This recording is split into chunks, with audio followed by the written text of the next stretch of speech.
From New York, this is Democracy Now!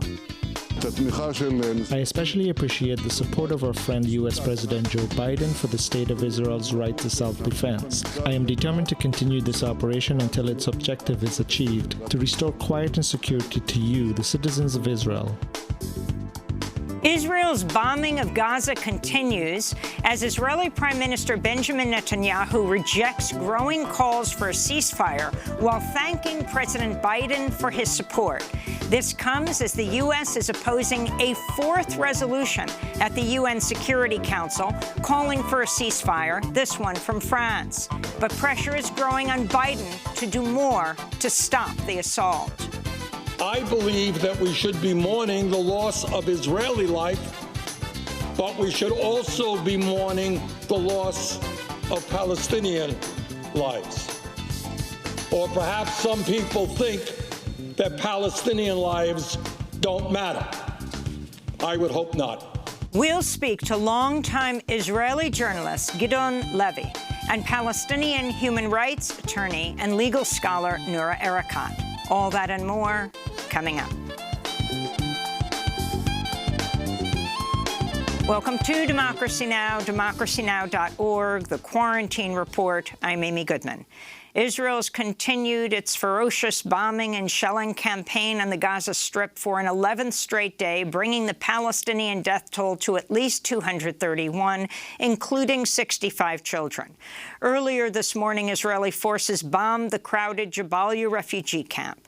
Palestinian health officials say 1,700 Palestinians have been wounded. Over 1,300 housing units have been completely demolished or severely damaged.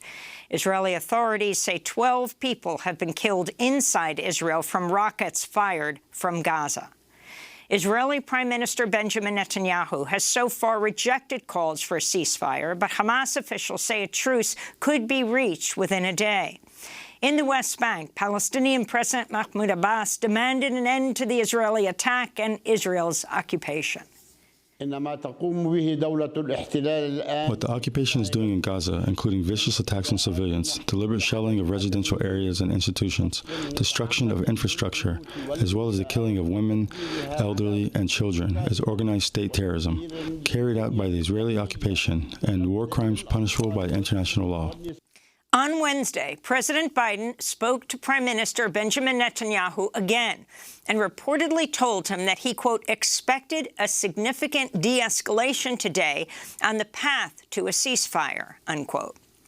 But the Biden administration also said the same day it would block a United Nations Security Council resolution proposed by France calling for an end to violence and humanitarian access to the Gaza Strip. The U.S. has blocked at least 3 other such attempts at the UN since Israel's bombing campaign began 11 days ago. On Capitol Hill, Senator Bernie Sanders Wednesday introduced a resolution calling for an immediate ceasefire and supporting diplomatic efforts to protect human rights and to uphold international law. Sanders blasted a competing Republican-led resolution for failing to express sympathy for the killing of Palestinians. The loss of 12 innocent Israeli lives is, in fact, a tragedy. But what about the loss of 227 Palestinian lives, including 64 children and 38 women? Today, Senator Sanders is expected to introduce a resolution of disapproval on a planned $735 million U.S. sale of precision-guided weapons to Israel. A similar resolution in the House was co-sponsored by Democrats Alexandria Ocasio-Cortez, Mark Pocan, and Rashida Tlaib, the first Palestinian-American congresswoman. Ocasio-Cortez tweeted, quote, "The United States should not be rubber-stamping weapons sales to the Israeli government as they deploy our resources to target international media outlets, schools, hospitals, humanitarian missions, and civilian sites for bombing," unquote. After headlines, we'll spend the rest of the hour on the crisis in Israel and the occupied Palestinian territories. India reported another 3,800 coronavirus deaths Thursday, just 24 hours after setting a new single-day record high for the pandemic with over 4,500 COVID deaths. India's massive second wave appears to have crested, but the nation is still reporting more than 250,000 cases per day. In recent days, hundreds more corpses of COVID-19 victims have been discovered floating in the Ganges River, adding to evidence that Prime Minister Narendra Modi's government is concealing the true toll from its failed response to the crisis. India's official death toll now stands at over 287,000, though public health experts say the real number could be up to 5 times higher. Here in New York, Mayor Bill de Blasio joined a ribbon-cutting ceremony at the celebrity chef Daniel Boulud's newest Manhattan restaurant Wednesday, celebrating the return of indoor dining at 100% capacity for the first time since March of 2020. This is the largest restaurant reopening since the pandemic. This is a symbol of New York City coming back right here, right now. Daily U.S. coronavirus cases continue to decline, even as the pace of U.S. vaccinations continues to slow. There were fewer than 30,000 new cases reported nationwide Wednesday. Meanwhile, the European Union says it will reopen its borders to fully vaccinated travelers. On Wednesday, French President Emmanuel Macron shared a drink at an outdoor Paris cafe with France's Prime Minister to celebrate the partial reopening of restaurants. More than 3 in 10 people in France have received at least 1 shot of a COVID-19 vaccine. The House of Representatives approved a bill Wednesday to create a bipartisan commission to investigate the January 6th insurrection at the U.S. Capitol. 35 Republicans joined Democrats in favor of the bill. Indiana Congressmember Greg Pence, the brother of former Vice President Mike Pence, voted against the bill, even though Vice President Pence had to be evacuated with family on January 6 as the mob of insurrectionists called for him to be hanged. The measure's fate now rests in the Senate, where Minority Leader Mitch McConnell has vowed to oppose it, as the House Minority Leader Kevin McCarthy also opposed it. Elsewhere on Capitol Hill, 3 survivors of one of the worst racial terror attacks in U.S. history testified to Congress Wednesday in favor of reparations ahead of the 100th anniversary of the Tulsa Massacre. Over 2 days, beginning May 31st, 1921, racist white mobs set fire to homes, businesses, and churches in Greenwood, a thriving African-American business district in Tulsa, Oklahoma, known as Black Wall Street. 107-year-old Viola Fletcher is the oldest living survivor. She testified. I will never forget the violence of the white mob when we left our home. I still see black men being shot, black bodies lying in the street. I still smell smoke and see fire. I still see black businesses being burned. I still hear airplanes flying overhead. I hear the screams. I have lived through the massacre every day. Our country may forget this history, but I cannot. I will not, and other survivors do not, and our descendants do not. A warning to our audience, this next headline contains disturbing footage of police violence. The Associated Press has obtained video of Louisiana state troopers electrocuting, beating, and dragging Ronald Green, a black man, who was killed during a 2019 traffic stop in Monroe, Louisiana. AP released portions of the 46-minute video showing one officer putting Green in a chokehold and punching him in the face, while another can be heard calling him a stupid MFer. He uses the full word. After the beating, AP reports the officers left Green unattended, moaning and face down for more than 9 minutes as officers refused to render aid, instead washing blood off their hands and faces. Ronald Green arrived dead at an area hospital with 2 taser prongs in his back. Police initially told Green's family he died of a car crash. Green's families filed a federal wrongful death lawsuit. A North Carolina jury has awarded $75 million in damages to compensate 2 brothers who spent more than 3 decades in prison after they were falsely convicted of rape and murder. Henry McCullum and Leon Brown, who are both black and have intellectual disabilities, were sentenced to death over confessions that for years they said were coerced. They were released in 2014 after an investigation by the North Carolina Innocence Inquiry Commission found DNA evidence implicated another man in the crimes. Texas carried out its first execution in 10 months on Wednesday night, administering a lethal injection to 41-year-old Quentin Jones, a black man convicted for killing his great-aunt in 1999. Jones had pleaded with the Texas governor to spare his life in a viral video produced by the New York Times. The victim's family had forgiven Jones and publicly opposed the execution, including signing a petition for clemency. In a shocking move, there were no media witnesses present during Jones' execution. A spokesperson said news staff failed to tell reporters it was time to carry out the lethal injection, and so they were left waiting in an office across the street while Jones was executed. Executives from biotech company Emergent Biosolutions were grilled by lawmakers Wednesday over multiple failures in the manufacturing of coronavirus vaccines, which led the company to throw out 15 million doses earlier this year due to contamination. This is New York Congressmember Carolyn Maloney speaking at the hearing Wednesday. This is unfair to the American taxpayer, to say the very least.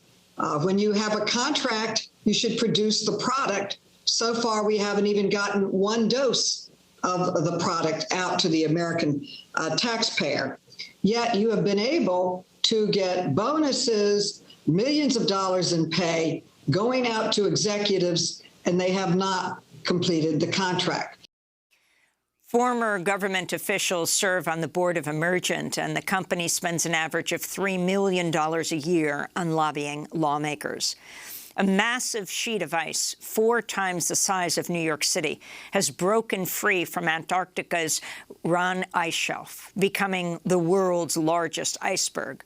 Though such events are part of a natural cycle, scientists warn greenhouse gas emissions and other forms of air pollution are warming the Earth's polar regions faster than the rest of the globe, threatening wildlife and contributing to rising sea levels. In Britain, scientists with the group Extinction Rebellion locked themselves to an exhibit at the London Science Museum Wednesday to protest its sponsorship by oil company Shell. Climate activists also staged an oil, quote, cleanup outside the museum. One of the protesters said, quote, Shell is using the Science Museum to legitimize its crimes. And McDonald's workers across the United States held a strike Wednesday to demand a minimum wage of $15 an hour. Senator Bernie Sanders and Congressmember Alexandria Ocasio-Cortez were some of the high-profile supporters who joined a virtual action in solidarity with the workers. Congressmember Ocasio-Cortez called on McDonald's to require all of its franchise locations to set a minimum wage of at least $15 an hour. Because they are a leader in this industry, and their actions set the tone and set the standard for so many other competitors as well.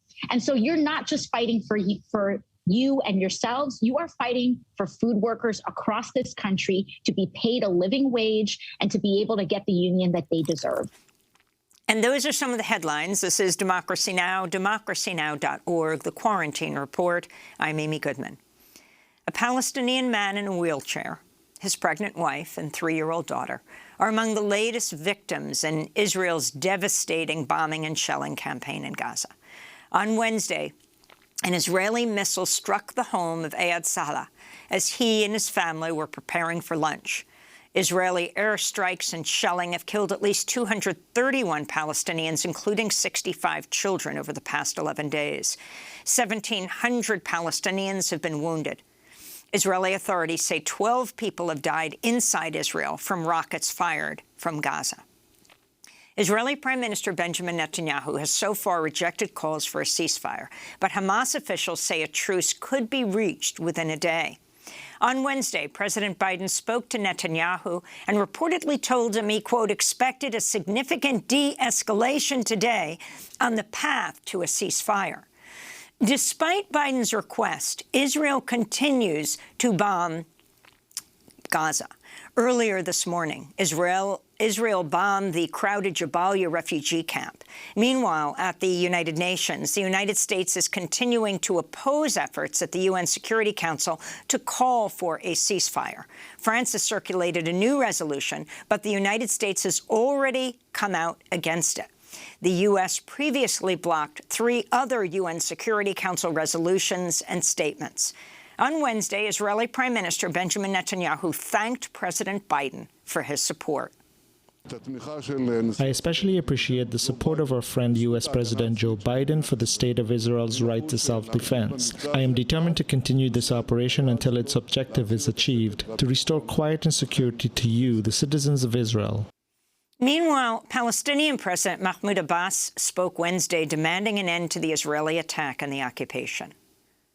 Our work is now focused on stopping the Israeli aggression against our people in Jerusalem, West Bank, and Gaza, then entering a serious political process under clear international backing that leads to ending the Israeli occupation of the lands in the state of Palestine, including East Jerusalem, our revered capital, and reaching a full and fair solution that is agreed upon for the refugees according to Resolution 194 to achieve fair peace in the region.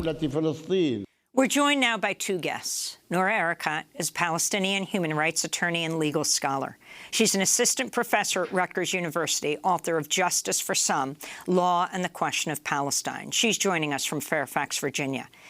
And in Tel Aviv, we're joined by Gideon Levy, an award-winning Israeli journalist and author, a columnist for the newspaper Haaretz, and a member of its editorial board. He's also the author of the book, The Punishment of Gaza. Gideon Levy, let us begin with you. You have written piece after piece on what's taking place right now. We have just talked about the latest of a number of conversations the President of the United States, President Biden, has had with the indicted, sitting on trial for corruption, Prime Minister of Israel, Netanyahu. Now, it is known that they are not the best of friends. Obviously, Netanyahu was very close to President Trump. But even with this lack of friendship, it sounds like he couldn't have right now a better friend than Biden, who has repeatedly, at the United Nations, stopped UN Security Council resolution after resolution calling for a ceasefire, the latest one from France. Can you talk about the significance of the U.S. Israeli relationship, especially now with the Biden administration expediting $735 million worth of precision-guided missiles to Israel in the midst of Israel's bombardment of Gaza, with Netanyahu saying they don't plan to end this anytime soon? Good morning, Amy. It's unbelievable how things repeat themselves. Administrations are changing. Prime ministers in Israel are changing, reality is changing, and the traditional policy of backing Israel automatically and blindly, supporting it and financing it and arming it does not change. Now, you see, Amy, it's not about talking anymore.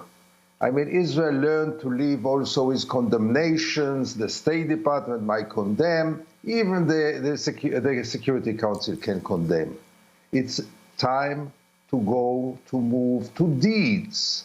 Because if we want really to stop all this, Israel must feel it.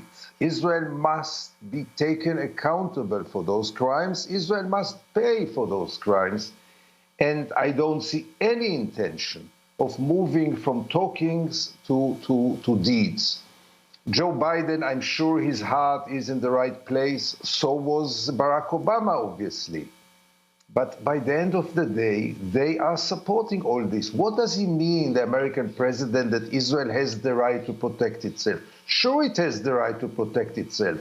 But at any price, with any means, without any restraints. I mean, when will be the stage in which the world or the American president will say enough is enough? This is not self-protection, killing 70 children. This is not self-protection to destroy again and again Gaza. And above all, it doesn't serve Israel. Explain how it doesn't serve Israel, and what is the Israeli popular response right now, the response of the Israeli population? This is maybe the most depressive side of it, except of the horrible scenes from Gaza. Because you look at Israeli media and you look at Israeli public opinion, and the Israeli discourse, and you hear only one voice, a voice of cheering to the fighting, of asking for more blood, of supporting the IDF in an unconditioned way, no criticism, and above all, no real information, because the Israeli average viewer, TV viewer, didn't see nothing of Gaza.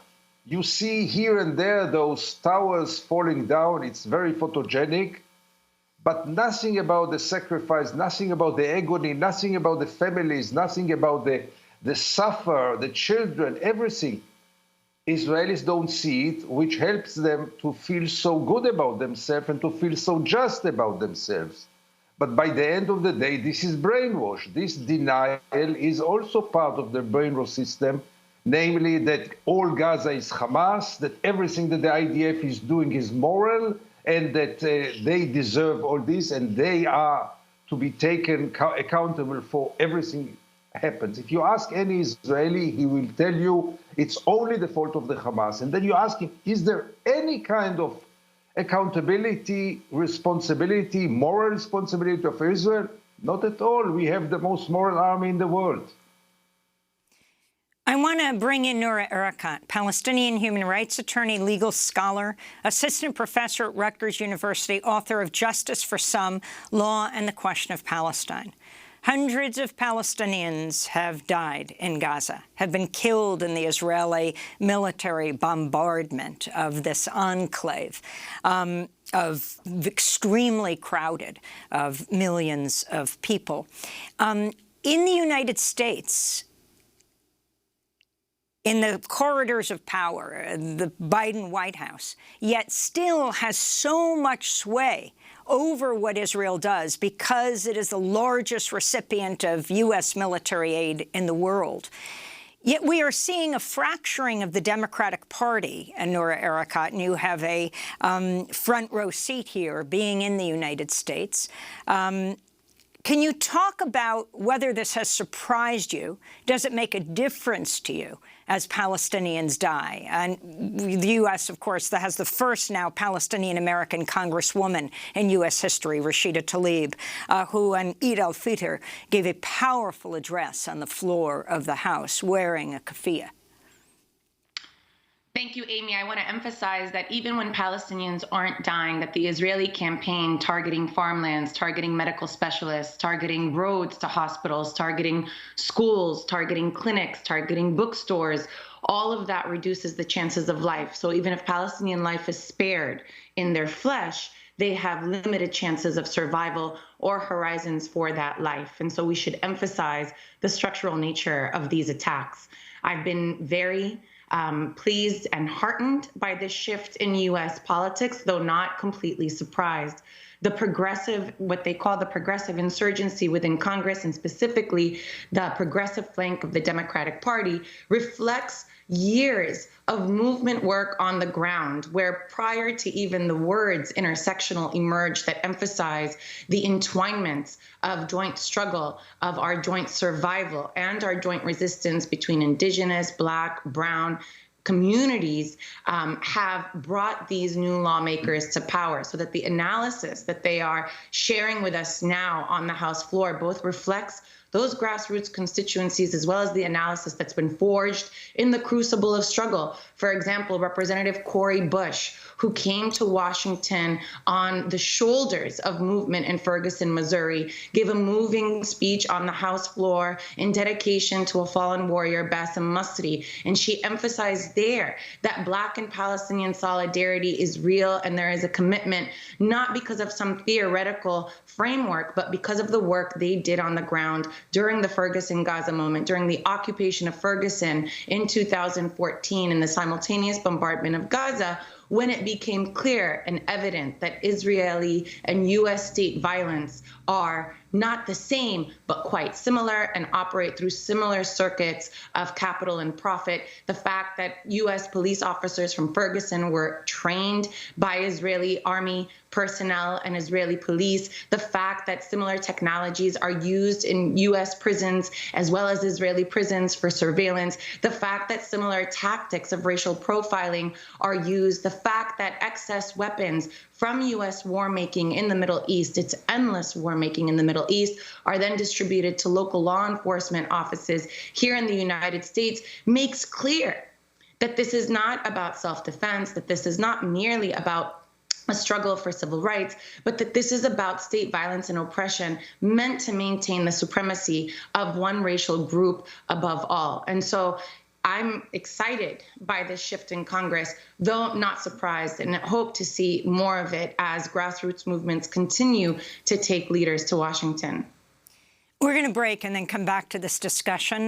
We have an hour with our guest, Noura Erakat, Palestinian human rights attorney and legal scholar here in the United States, and Gideon Levy, speaking to us from Tel Aviv, Israeli journalist and columnist for Haaretz and a member of its editorial board. We're also going to hear from the head of B'Tselem, the leading Israeli human rights organization, and Angela Davis, expressing solidarity with the Palestinian people. Stay with us.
Instrumental by Taj Mahal. This is Democracy Now!, DemocracyNow.org, The Quarantine Report. I'm Amy Goodman. As Israel faces international condemnation for its assault on Gaza, we turn to look at growing accusations that Israel is an apartheid state. Earlier this week, New York Congresswoman Alexandria Ocasio-Cortez tweeted, "Apartheid states aren't democracies." In March, the organization Human Rights Watch said for the first time Israel's committing the crimes of apartheid and persecution in the occupied Palestinian territories. Before that, in January, the Israeli human rights group B'Tselem issued a report titled "A Regime of Jewish Supremacy from the Jordan River to the Mediterranean Sea. This is Apartheid." Earlier this week, I spoke with Haggai Elad, executive director of B'Tselem, the Israeli human rights group, and I asked him about this landmark report. B'Tselem was founded back in 1989. We've been analyzing human rights violations in occupied territories since then, for more than 3 decades by now. And throughout this period, we've only looked at human rights violations in the occupied territories, in the West Bank, including East Jerusalem, and in the Gaza Strip. We came to the conclusion that continue to analyze the situation separately, as if there are two distinct regimes, a democracy inside the Green Line and a temporary occupation attached to it, but somehow separate from it in the occupied territories on the other side of the Green Line, that worldview of democracy plus occupation has become untethered from reality. And it's incumbent on us to be factual and to wake up to reality. If one desires to continue to hold on to that big lie, then you need to ignore a lot of things. You need to ignore the passage of time, that Israeli control over the entire territory has been going on for more than 50 years. You need to ignore the fact that there are more than 600,000 Israeli Jewish settlers living on the other side of the Green Line in the occupied West Bank as if they're living inside Israel proper. You need to ignore the fact that part of the occupied territory has been formally annexed. I'm talking about East Jerusalem, with the rest of it being de facto annexed. You need to set aside a lot of facts, to continue to hold on to that bankrupt worldview. But the key thing is that to hold on to that, you need to ignore the key aspect, which is there is one organizing principle that is applied by the Israeli regime between the river and the sea, and that principle is the supremacy and domination of one group of people, Jews, over another group of people, Palestinians. With all this happening in a situation of demographic parity. There are 14 million people that live between the river and the sea. About half of them are Jews, about half of them are Palestinians, but the system, the regime is structured so that that demographic parity will not translate into parity in political power or in access to the resources of this land or to protection or rights. Now, one of the most important aspects of this reality has been Israel's ability to fragment this space for Palestinians while keeping it intact for Jews, right? So if you're a Jewish individual like myself, no matter where you live between the river and the sea, whether it's inside Israel proper or in the occupied territories, the state will, within one of the more than 200 illegal settlements that Israel has established during the last half century plus, then the state will do everything in its power to provide you with the same set of rights, privileges, and protections, right? So that's the treatment for Jewish Israelis. But for Palestinians, it makes a very big difference if you live as a second-class citizen inside the Green Line or as a permanent resident in occupied and illegally annexed East Jerusalem, or in the rest of the West Bank as a Palestinian subject, or one of the 2 million Palestinians that are living in that large open-air prison that is the Gaza Strip. So there are different categories of Palestinians, and from Israel's perspective, and in each and every one of those, there is a different subset of rights, always less rights, always a degree of oppression, but nowhere between the river and the sea, there's a single square inch in which a Jewish person and a Palestinian are equal. It is always structured in this way that domination and supremacy for the Jewish half of the population. And it's incumbent on us to connect the dots. So let me try and do that. Look at Israel's bombings of Gaza.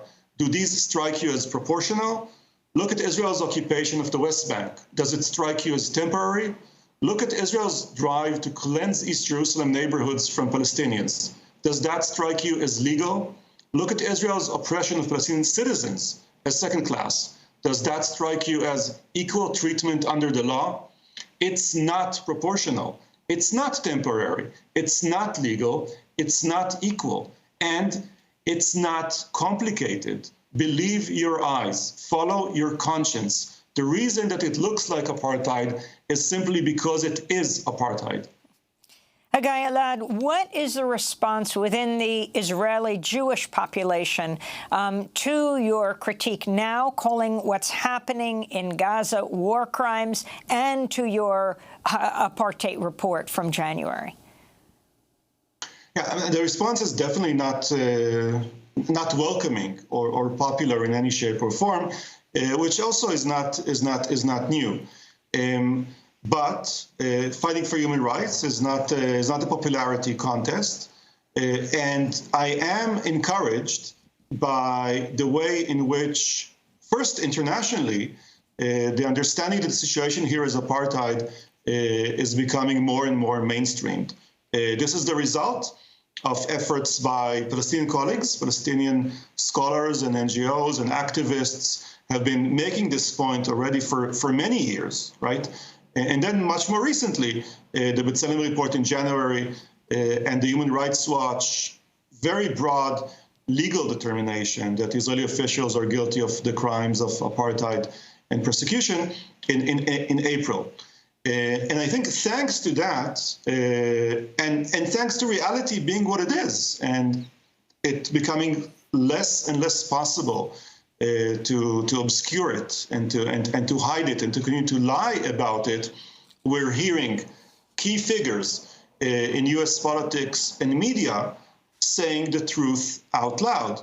And with that, I think it will also eventually resonate back here. And Jewish Israelis will need to come to terms with the fact that the world is waking up to what is going on. And that's really the essential aspect, because what is happening now in Gaza, it has to stop. This kind of bombings, it just has to stop. That's the most essential aspect to save human lives. But that's not sufficient. The people responsible need to be held accountable, because otherwise it's just going to be allowed to continue the same way that has been allowed to continue, which has brought us to this assault on the Gaza Strip. But also it's essential that we do not go back to the status quo. The status quo is a false term. It's never static. And the status quo is not justice. The status quo is apartheid. So yes, the bloodshed that is happening now has to stop. But the bloodshed is related to the underlying reality, to the overarching reality, to the condition of apartheid that has to end. That's Haggai Elad, Executive Director of the human rights group B'Tselem. He's speaking to us from Jerusalem. To see the full interview, you can go to DemocracyNow.org, and we'll link to the B'Tselem report, A Regime of Jewish Supremacy from the Jordan River to the Mediterranean Sea. This is apartheid. This is Democracy Now! We're spending the hour with Noura Erakat, the Palestinian-American human rights attorney and legal scholar, and Gidon Levy, Israeli journalist, columnist for Haaretz, member of the Haaretz, the Israeli newspaper's editorial board.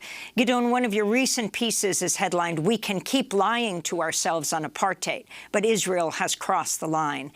Talk about the sensitivity of Israel to this accusation. Palestinians and many others around the world have leveled it for a long time. It's increasingly been adopted, that term, by mainstream organizations like Human Rights Watch, and we just saw B'Tselem. The significance of calling it this and how it changes. Unfortunately, it's a very, very, very slow process, and the way is still long to go, very long to go.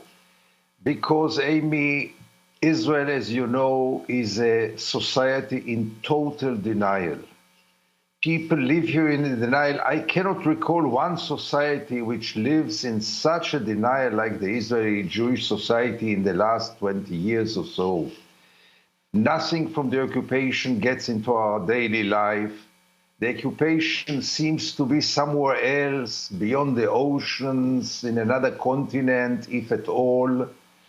Israeli life is not affected by the occupation, not affected by the apartheid. We live our lives in our bubble, which is very pleasant and even, I would say, very democratic.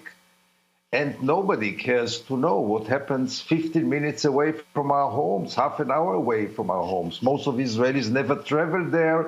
Most of the Israelis are not informed about what's going on there. And the information which does get to Israelis is always this official false information portraying the Palestinians always as the terrorists, nothing but terrorists, and portraying us as the ultimate victims, the only victims. Even now, when we are speaking now, most of the Israelis are sure that the big victims in this war are the Israelis because they have to sit in shelters. The fact that the people of Gaza don't even have shelters doesn't cross the mind of anybody, doesn't touch to the heart of anybody. It is so hard to make Israelis feel something about the Palestinians. See them as human beings is a luxury here because most of the Israelis don't see it. Tell them about dead children. What can you say about the fact that out of over 200 victims, almost 100 are women and children? Can you still claim that this is inevitable? Can you still claim that this is moral? Can you still claim that they were terrorists? No. But do you think that anybody is shaken by this in Israeli society or even in Israeli media? Nothing. because we live in denial, and therefore, as long as people will call us apartheid, so immediately they are labeled as anti-Semites. So it's their fault, not our fault. And Israel will continue to live in this denial, even though, it penetrates slowly, much too slow into the discourse. Noor Erekat, you have Hamas and other militant Palestinian groups shooting something like 3,000 missiles into Israel. 12 people in Israel have died, 2 of them Thai migrant workers. You have Israel bombing Gaza. Hundreds of Palestinians have died, more than 60 children killed by the Israeli attack. You have described what's happened in Gaza Strip as an outright massacre. Can you talk about the effect on the ground? And you have a friend, for example, who is a Harvard Law graduate, who just lost 15 members of his family. Describe this to us, and then the overall context of what is happening for people to understand this, what David Cameron, the former British Prime Minister, described as an open-air prison, Gaza. Thank you for lifting up the story of Hussam al-Kulaq, who is the Harvard Law graduate and a dear friend of mine. Numbers indicate that he actually lost 21 members of his family, the eldest being age 90, the youngest being age 6 months. This is 4 generations of Palestinians wiped out in a single instance.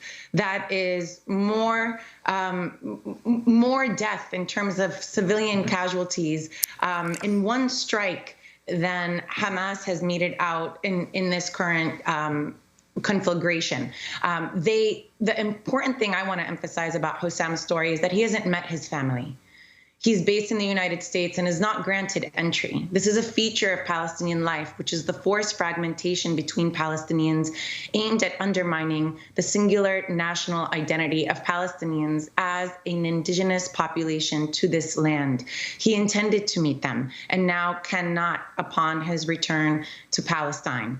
What's even more tragic is that he and his family, or his parents anyway, had fled Gaza to the United States for chances of better life, and yet their pursuit of that life in the United States, which is the primary patron of Israel, primary imperial patron, is part of the structure, as is my life in the United States, and yours, and everyone who is watching here from the United States, is part of the structure on violence that continues to be meted against Gaza. I want to emphasize something about Israel's use of force. There is no parity here. We understand that. In regards to Israel, Hamas rockets, I also want to emphasize that we should distinguish that Hamas may be using rockets that can't target, and you can critique that for its recklessness, and it too can be tantamount to a war crime. But they have already been punished. They have been designated as terror organizations by the United States and the EU. They have been subject to siege. It becomes redundant and irrelevant to continue to condemn that and demand some sort of false parity. What I want to emphasize about Israel's use of force is within the framework of jus ad bellum. Israel does not have the right to self-defense against a population that it occupies. It cannot usurp law enforcement power from the native population, impose a siege, govern the airspace, govern the seaports, govern the perimeter, govern entrance and exit, govern how much caloric intake Palestinians have, and then shoot missiles onto a besieged population. It cannot do both. This has been established by legal scholars such as Christine Gray on the law of self-defense. It is an old trope that was condemned in the 1970s when Portugal, South Africa, and Israel tried to claim the right to self-defense in order to protect its colonial territories. You cannot dominate another people and then use the claim of self-defense in order to protect that domination. Israel is not protecting itself or its citizens.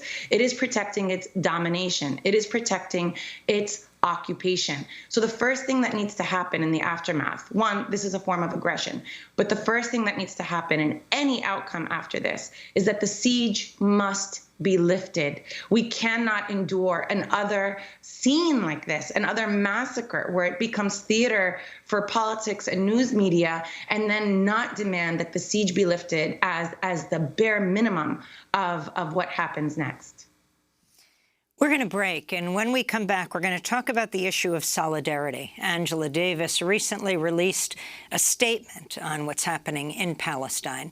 We're speaking with Noura Erakat, who is a Palestinian-American scholar, assistant professor at Rutgers University. Gideon Levy is with us from Tel Aviv, Israeli journalist, award-winning columnist for Haaretz, sits on the Israeli newspaper's editorial board. Stay with us.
Baza Wahed. This is Democracy Now!, democracynow.org, The Quarantine Report.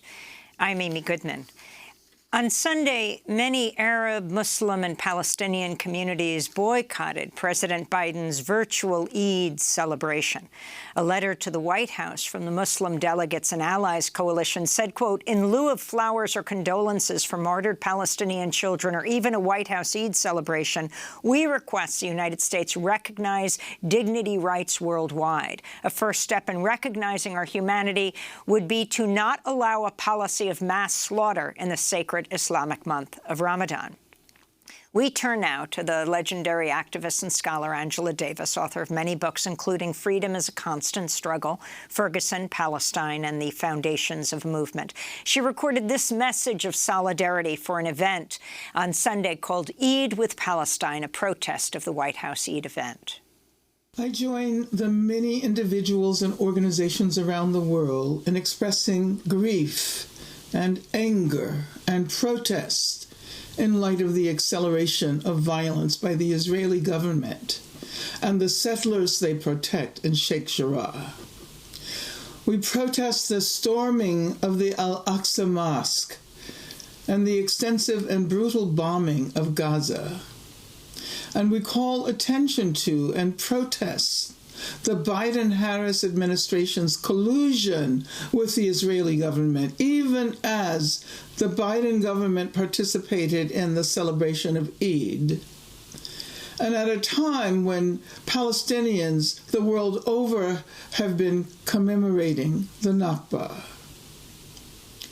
People all over the U.S. and indeed throughout the world expressed their outrage when George Floyd's and Breonna Taylor's lives were extinguished by racist police violence. We know that shortly after these murders occurred, Ahmad Erakat was shot down on his sister's wedding day at a checkpoint between Bethlehem and Abu Dis outside of occupied East Jerusalem. This was clearly a state-sanctioned execution that we now recognize as a harbinger of the current violent assaults on Palestinians in East Jerusalem and Gaza, where over 100 people, including children, have already been killed. This is unconscionable. In 2011, I had the opportunity to visit Sheikh Jarrah with a delegation of indigenous and women of color activists, scholars, and artists. We talked with a Palestinian family who had been evicted from their home where they had lived for many decades. Jewish settlers had moved into the main rooms of their house, and they, the rightful owners, were relegated to a small area in the back of the house. Progressive Jews were conducting demonstrations every week to protest the eviction of Palestinians from their homes. What we witnessed 10 years ago is now happening on a much larger and more threatening scale. We should now understand that as these evictions continue, they prove that Israeli settler colonialism will only be halted when people all over the world demand that the rights of the Palestinian people in occupied Palestine be respected. Here in the U.S., we must make our demands for justice in Palestine resonate as powerfully as our demands for an end to racist police violence. Stop the evictions, stop the demolitions, stop the bombing, and end the occupation. Justice for Palestine. That's Professor Angela Davis. She and our guest, Noura Erakat, were part of a conversation published in The Nation magazine. Was the killing of Ahmad Erakat an extrajudicial execution? And Angela referenced his death. And I wanted, Noura, for you to, if you could, because I know it is still so painful, talk about your cousin, the investigation you have done of his death at an Israeli checkpoint, and then as we begin to wrap up, put that in the larger context of what's happening today in the occupied territories. Thank you for lifting up Ahmad Erakat. My cousin, again, he was shot at a checkpoint separating two Palestinian cities, Abu Dis and Bethlehem, on the day of his sister's wedding. He had a mechanical error in the car, shot dead 6 times above the waist in 2 seconds with his arms above his head, left on the pavement, even as the Israeli ambulance came to treat the lightly wounded Israeli soldier manning the checkpoint. Refused to treat Ahmad. His body was not moved. The Israeli army also refused to allow Palestinian ambulance to treat him. The car was compounded. There was no autopsy conducted on his body, and he remains in an Israeli refrigerator at Tel Aviv University, held hostage to punish the family as well as other Palestinians in a sign that even after death, they will be treated cruelly. He is one of 62 Palestinians held in this way in response to our advocacy to just get the body back. That included the forensic architecture investigation that demonstrated scene by scene that Ahmad was probably decelerating, far from accelerating, was decelerating as the car comes out of control in response to mobilizing the Erakat family across the United States who have also sought refuge here. 6 senators we asked to intervene on the family's behalf with the Israeli government. In response, Defense Minister Benny Gantz became more cruel and said not only would they not release the body, but that they would dig up Palestinian bodies accused of participating in resistance activities to hold them hostage as well. The way that this fits within the larger frame has to do with Israel's expanding use of force. We have to be careful when we're calling for international law and to describe what Israel is doing as war crimes, because Israel's work is also in the battle of changing what the law means. It is shrinking who counts as a Palestinian civilian. It regards Palestinians as already always being a threat until proven innocent. All Palestinians are deemed a threat for their mere existence and challenging the Zionist settler colonial mythology of uninterrupted Jewish spatial and temporal presence.